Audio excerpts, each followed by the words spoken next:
اس video میں ہم لوگ ترقی پسند تحریک کے حوالے سے بات کریں گے۔ ترقی پسند تحریک کے اہم نکات پیش کر رہی ہوں۔ دسمبر 1932 عیسوی میں شائع ہونے والے افسانوی مجموعے انگارے کو ترقی پسند تحریک کا نقطۂ آغاز کہا جا سکتا ہے۔ ترقی پسند تحریک کا باقاعدہ آغاز سجاد ظہیر اور ان کے ساتھیوں کے ہاتھوں 1936 عیسوی میں ہوا۔ عزیز احمد نے انگارے کو، جو افسانوی مجموعہ تھا، سماج پر پہلا وحشیانہ حملہ قرار دیا ہے۔ افسانوی مجموعہ انگارے 10 افسانوں کا مجموعہ ہے۔ اس میں احمد علی کے 2 افسانے شامل ہیں، سجاد ظہیر کے 5 افسانے، رشید جہاں کے 2 افسانے اور محمود الظفر کا 1 افسانہ شامل ہے۔ انگارے کو مارچ 1933 عیسوی میں ضبط کر لیا گیا تھا۔ ترقی پسند تحریک کی حمایت میں عزیز احمد نے ترقی پسند ادب کے نام سے مضمون لکھا تھا، جو 1942 عیسوی میں شائع ہوا، اور علی سردار جعفری کی کتاب ترقی پسند ادب کے نام سے 1951 عیسوی میں شائع ہوئی۔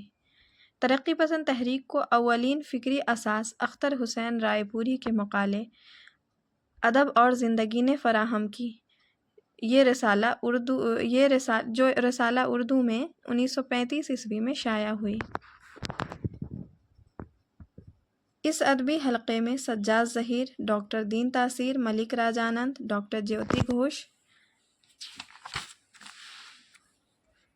اور پرمود سین گپتا شامل تھے۔ ان طلباء نے ہندوستانی ادیبوں کی ایک انجمن بنانے کے خیال سے پہلا باقاعدہ جلسہ لندن کے نان کنگ ریسٹورنٹ میں کیا اور اس کا نام ہندوستانی ترقی پسند ادیبوں کی انجمن انڈین پروگریسو رائٹرز ایسوسی ایشن رکھا۔ ترقی پسند ادیبوں کی انجمن کے صدر ملک راج آنند منتخب ہوئے۔ اس تحریک کے پہلے منشور پر 6 لوگوں کے دستخط تھے: ملک راج آنند، سجاد ظہیر، جیوتی گھوش، کے ایس بھٹ، ایس سنہا اور محمد دین تاثیر۔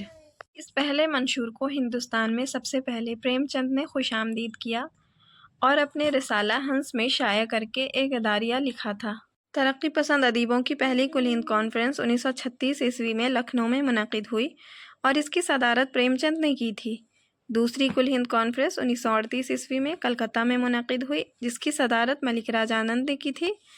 تیسری کل ہند کانفرنس 1942 عیسوی میں دہلی میں منعقد ہوئی اور اس کی صدارت ڈاکٹر عبدالعلیم نے کی تھی۔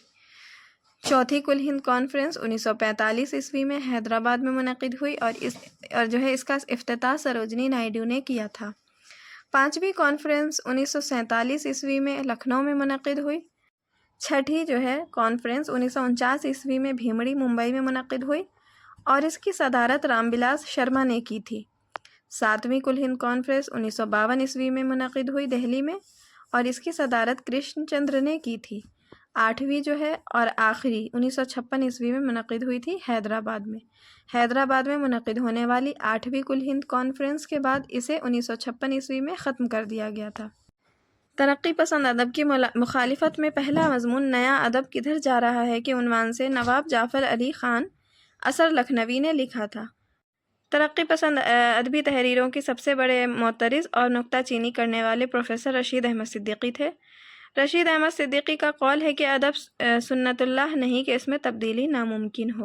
جعفر علی خان اثر، رشید احمد صدیقی، حسن عسکری، کلیم الدین احمد اور حلقہ ارباب ذوق سے تعلق رکھنے والے تمام اتباع و شعراء ترقی پسند ادب کے سخت مخالفین رہے ہیں۔